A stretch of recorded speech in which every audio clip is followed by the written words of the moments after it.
Sebelumnya Assalamualaikum warahmatullahi wabarakatuh. Perkenalkan, nama saya Arin Baratarini dengan NIM 1121 11 4 12. Di sini saya akan sedikit menjelaskan tentang kenaikan PPN 12%, listrik, pemotongan listrik 50%, serta pembagian beras. Sebelumnya saya mohon maaf Bapak karena saya baru sempat buat videonya lagi karena kemarin saya dari pulang kampung. Terus kemarin sebelumnya ada video saya di laptop, ternyata pas saya cari nggak ke saya Pak, saya mohon maaf, dan ini saya bikin ulang Pak, terima kasih.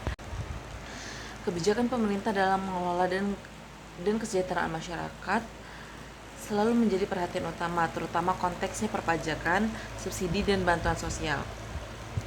3 kebijakan saat ini menjadi sorotan. Ada kebijakan pajak pertambahan nilai atau PPN yang menjadi 12%, pembagian diskon listrik sebesar 50%, dan program pembagian beras kepada masyarakat yang membutuhkan.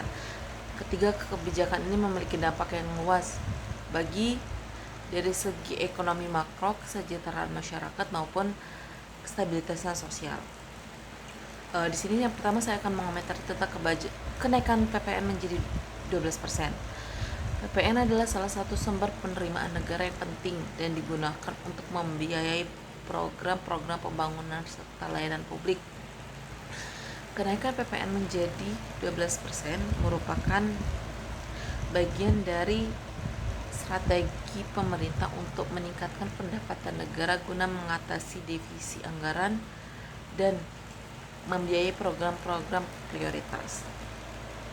Namun, kebijakan ini juga memiliki konsekuensi terutama bagi masyarakat kelas menengah ke bawah.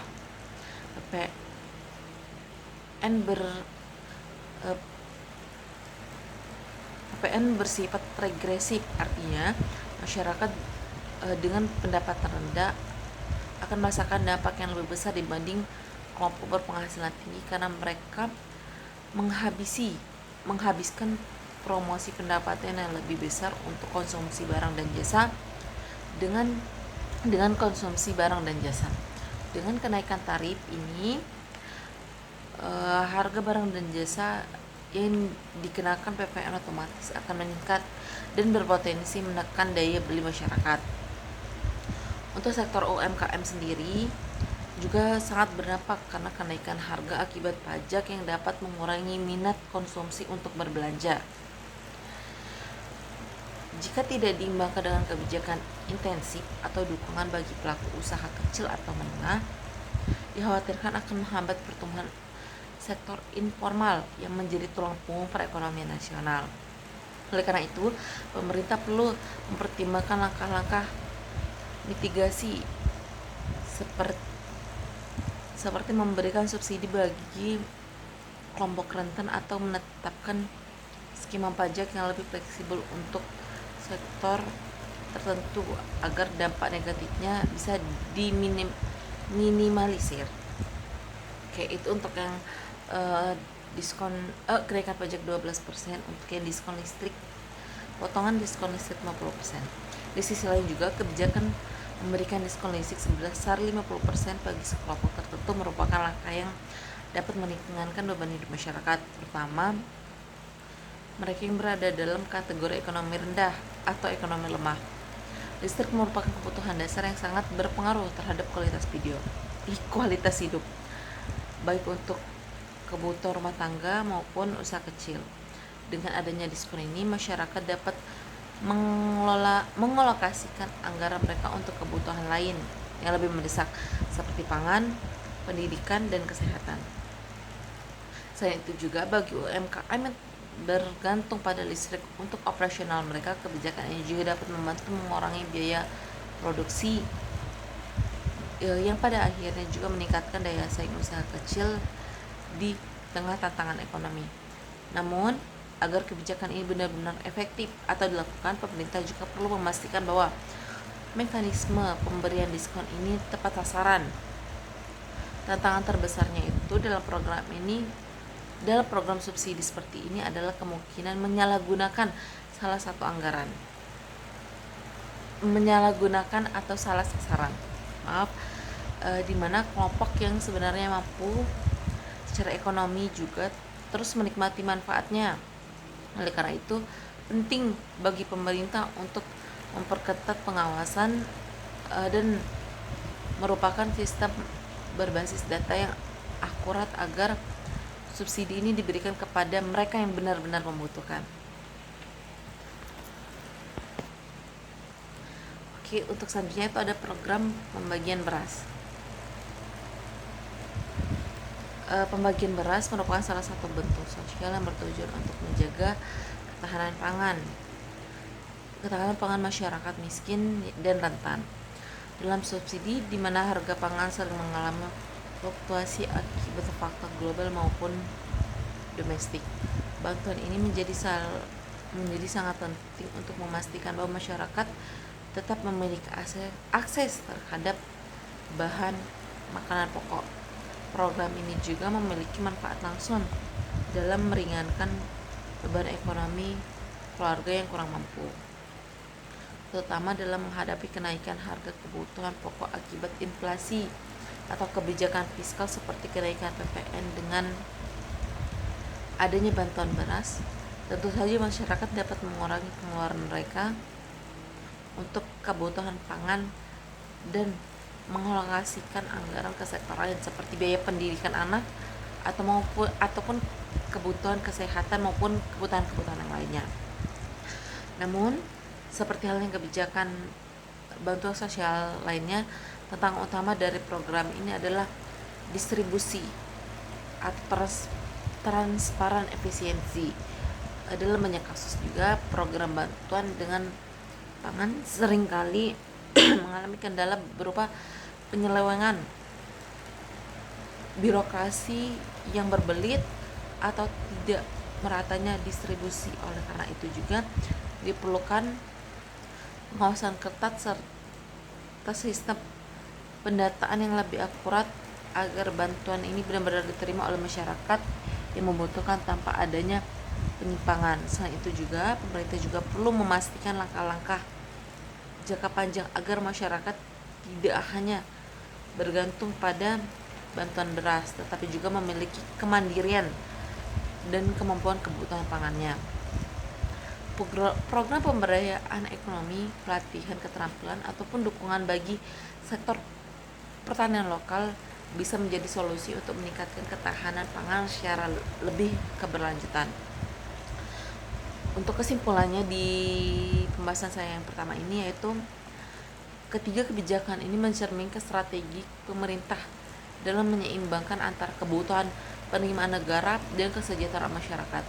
Kenaikan PPN juga bertujuan untuk memperkuat kas negara, sementara diskon listrik dan pembagian beras merupakan upaya untuk meringankan beban masyarakat akibat dampak kebijakan fiskal tersebut.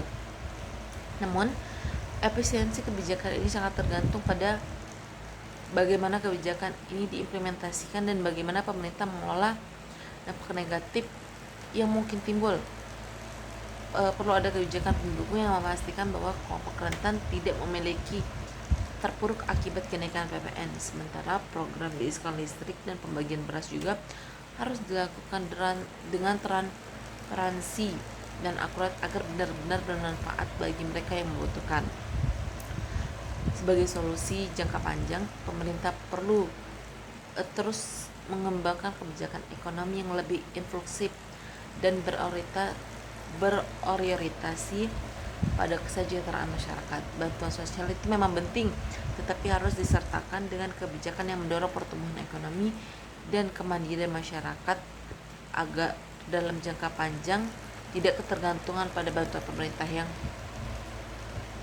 yang berkurang.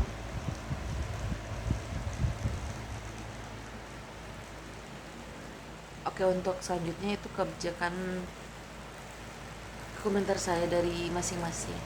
Ini yaitu kenaikan pajak pertambahan nilai atau PPN menjadi 12% dapat meningkatkan penerimaan negara yang bisa digunakan untuk pembangunan dan kesejahteraan sosial. Namun, kenaikan ini juga bisa meningkatkan harga barang dan jasa yang berpotensi menekankan daya beli masyarakat, terutama bagi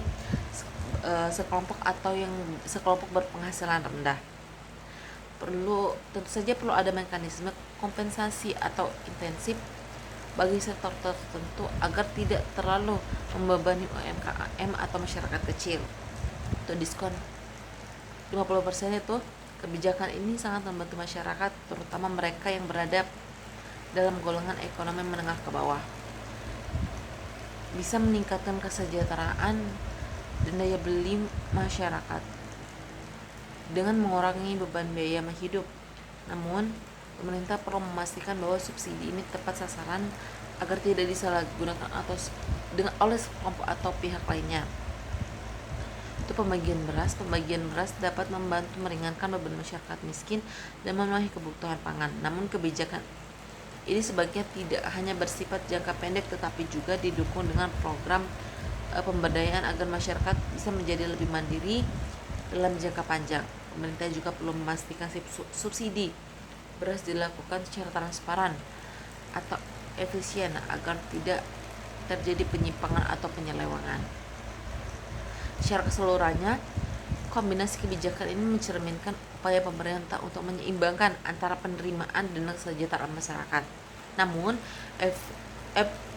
efektivitasnya tergantung pada implementasi yang tepat serta pengawasan yang baik agar manfaatnya benar-benar bisa dirasakan oleh masyarakat yang berkebutuhan.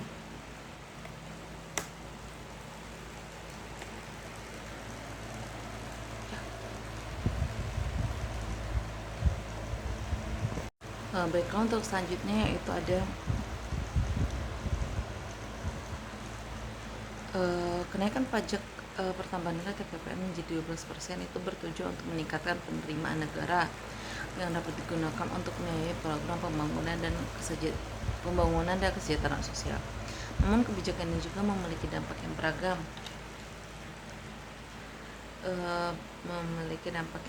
Terutama bagi masyarakat yang berpenghasilan rendah dan sektor kecil.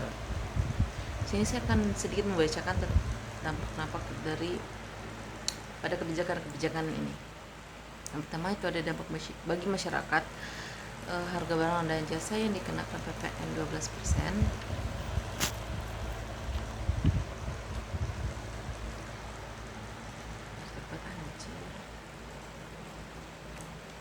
Dampak bagi masyarakatnya itu harga barang dan jasa yang kenaikan dengan 12% yang bisa mengurangi daya beli masyarakat, terutama di kelas menengah ke bawah. Ini bisa terpuruk kondisi ekonomi masyarakat yang masih dalam tahap pemulihan pasca pandemi dan menghadapi kenaikan harga kebutuhan pokok. Untuk dampak bagi UMKM-nya sendiri yaitu bagi usaha kecil bergantung pada daya beli konsumen. Dengan meningkatkan harga barang dan jasa akibat PPN yang lebih tinggi, konsumsi masyarakat juga bisa menurun dan berdampak bagi omset UMKM. Untuk potensi keuntungan bagi negaranya sendiri, yaitu dengan bertambahnya pendapatan negara, pemerintah juga memiliki lebih banyak ruang fiskal untuk membiayai program-program sosial atau infrastruktur. Namun efektivitasnya tergantung pada bagaimana anggaran ini dikelola. Untuk diskon listrik 50%, pemberian diskon listrik sebesar 50% merupakan kebijakan yang dapat membantu meringankan beban ekonomi, terutama bagi masyarakat yang berada dalam kategori ekonomi lemah. Manfaat bagi masyarakat miskinnya itu subsidi ini membantu mengurangi pengeluaran rumah tangga sehingga dana yang tersedia bisa dialokasikan untuk kebutuhan lain seperti pendidikan dan kesehatan. Itu dampak positifnya sendiri bagi UMKM kecil, banyak usaha kecil yang tergantung pada listrik untuk produksi dan operasional.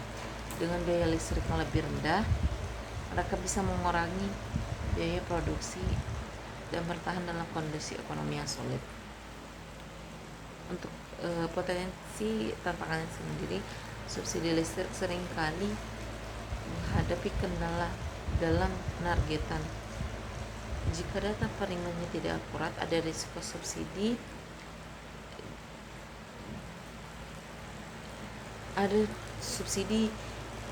dinikmati oleh masyarakat oleh mereka yang sebenarnya mampu.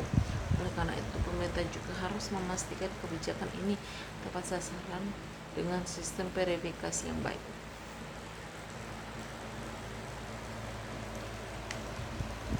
Untuk program pembagian berasnya, itu pembagian beras ini salah satu bentuk bantuan sosial bertujuan untuk membantu masyarakat miskin memenuhi kebutuhan pangan dasar mereka.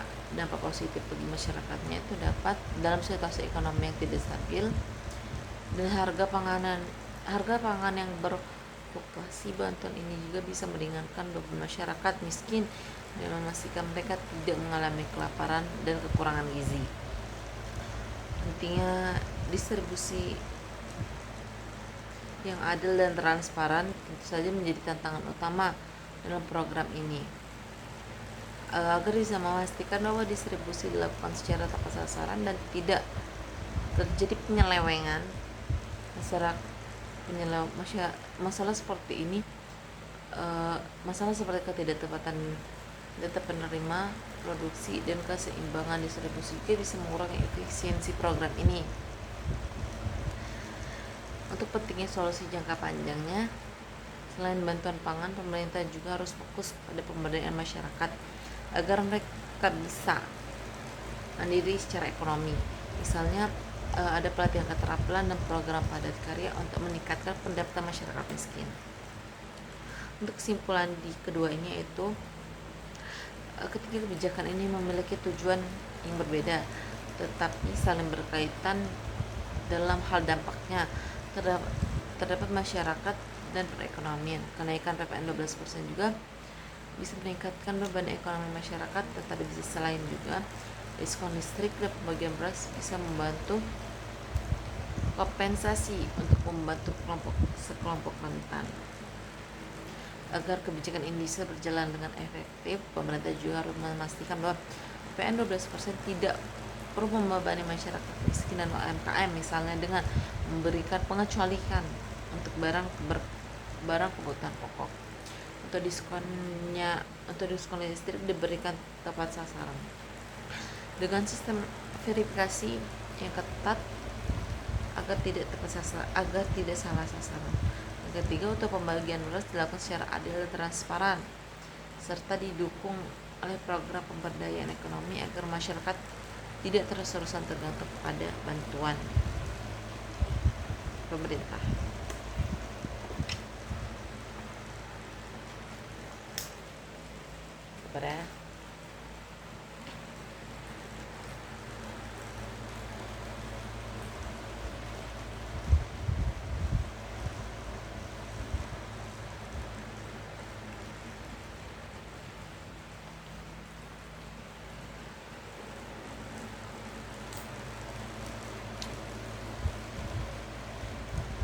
Masih lama ya Bapak, 15 menit lagi.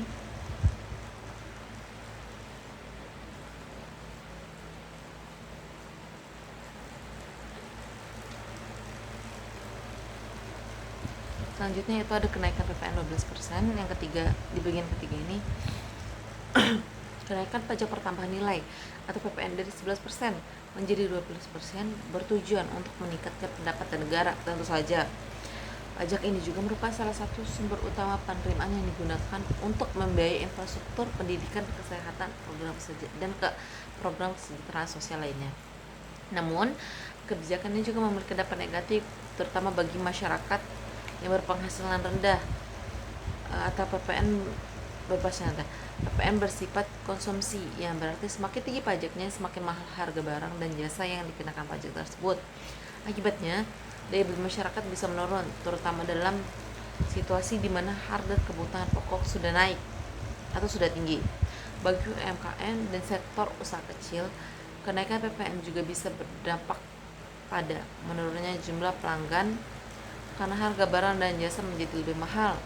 Karena itu diperlukan kebijakan tambahan untuk mengurangi dampak ini, seperti insentif pajak bagi UMKM atau pengecualian PPN bagi kebutuhan pokok, atau diskon listrik 50%.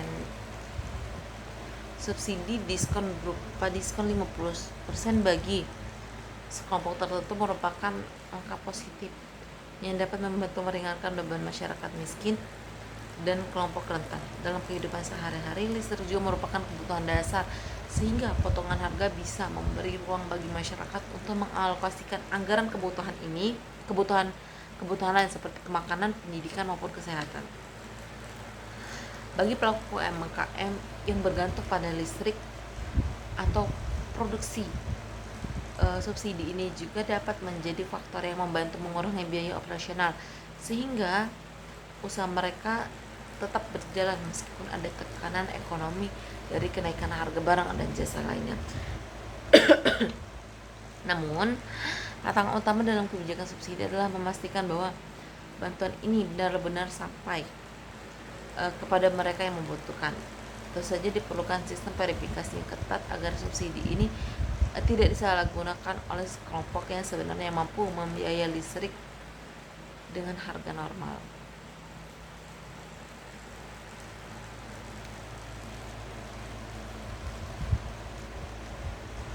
Di pembagian beras, program pembagian beras adalah salah satu bantuan sosial yang bertujuan untuk menjamin kesejahteraan pangan bagi masyarakat kurang mampu.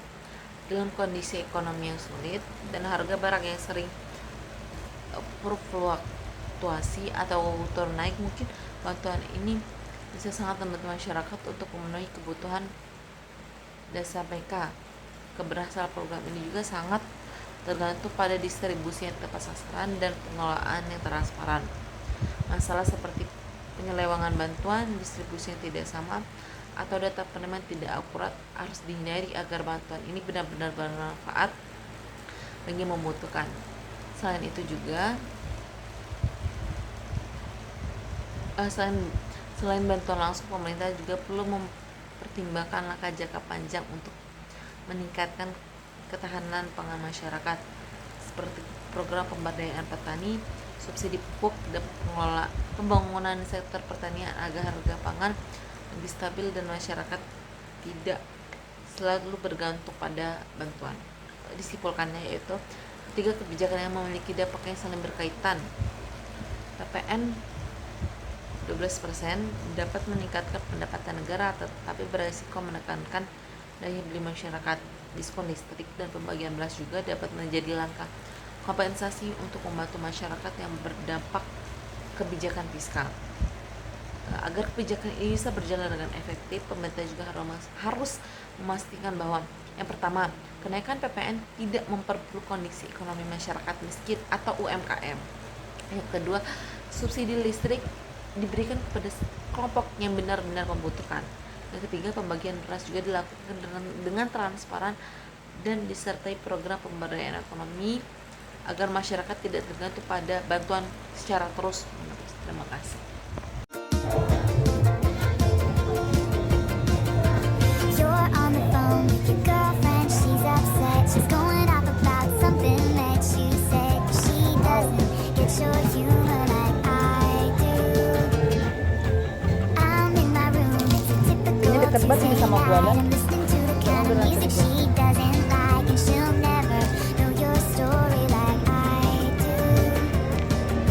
'Cause she wears short skirts, I wear t-shirts. She's cheer captain and I'm on the bleachers, dreaming about the day when you wake up and find that what you're looking for has been here the whole time. If you could see that I'm the one who understands you, then you're all alone. So why can't you see? You belong with me. You belong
Gua fotoin tadi orang sini atau bukan? Apa? Yang gua fotoin tadi orang sini atau bukan? Orang Hmm. orang sini. Yang mana emang mau fotoin? Yang kan dia kayak monyet tadi.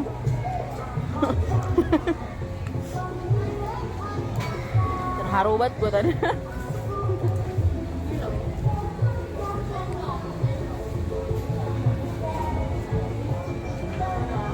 Itu orang Jakarta atau kayak orang Tangerang, Bekasi gitu. Kayak jamet-jamet gitu gua ngeliatnya. Kayak Iya. orang Depok.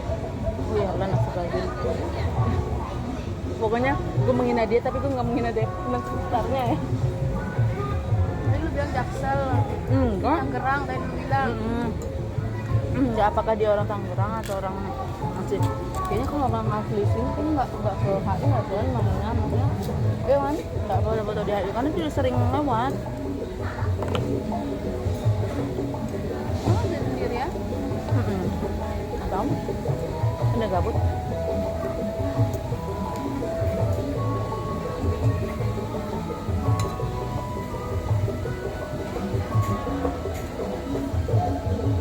Takut banget sama mata gue jelalatan. Ya, jangan kemana? Gue ngeliat orang ntar ngeliat gua. Pedein kita suka sama dia.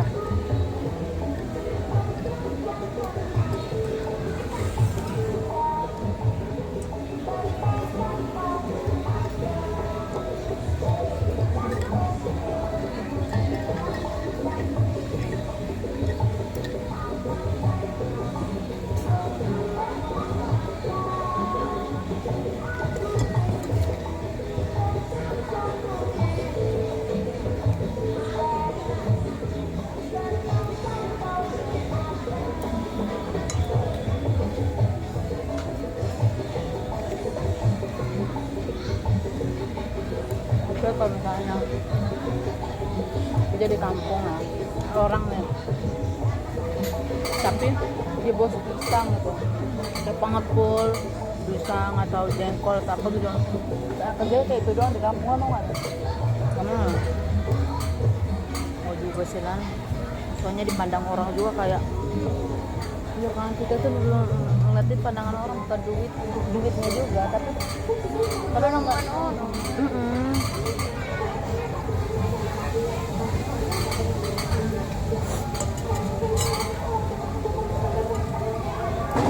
tapi ini banyak duitnya kayak gitu.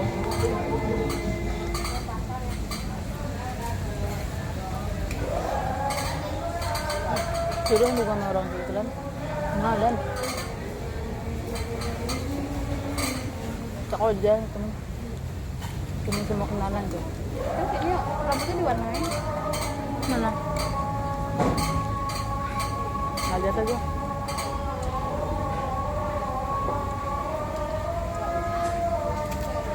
Takutnya ya poligami yang kayak gitu tuh. Iya, di agama kami kan boleh punya istri 4. Apa?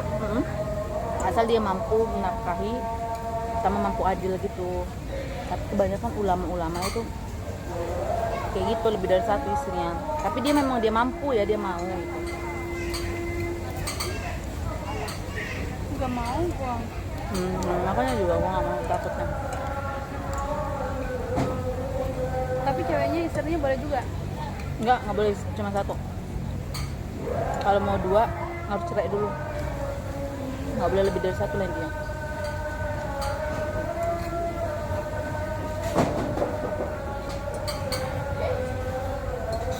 Biar dia dapat duit dari sini dapat duit dari sana juga. Nggak apa-apa.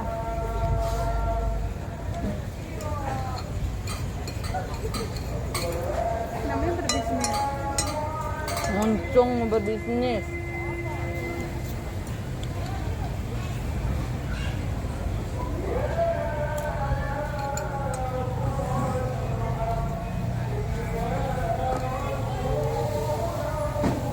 Mau nyoba nggak? Tapi di bawahnya masih agak panas, anget. Batunya tadi. Ada tadi, cuman Kenapa nggak sembus aja sih Rin? nggak tahu diri gitu gua.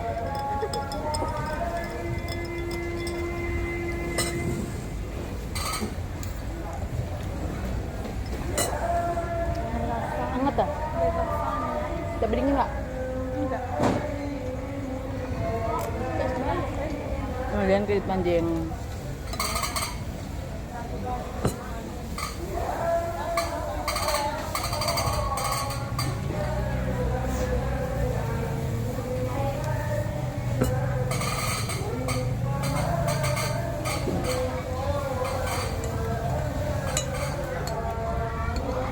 Oh, sholat kan. Kalian juga belum mandi wajib kan?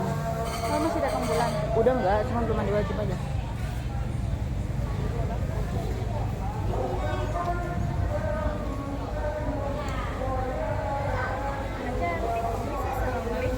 Ya. Punten, iya. Aku sebenarnya sama temen aku lagi ada kegiatan Kak dari anak UMKM gabungan sama forum namanya Aksikan gitu. Kita mau izin kenalin aja kreativitas. Izin ya Kak ya? Boleh ya, silakan Kak. Duduk sama duduk aja. Nggak apa-apa, duduk aja Kak. Sini duduk aja temennya. Lagi nelfon Oke. ya. Boleh ya Kak, aku izin ya Kak. Kayaknya walaupun juga nih. Iya. Kita mau kenalin aja kayak gini Kak. Lihat.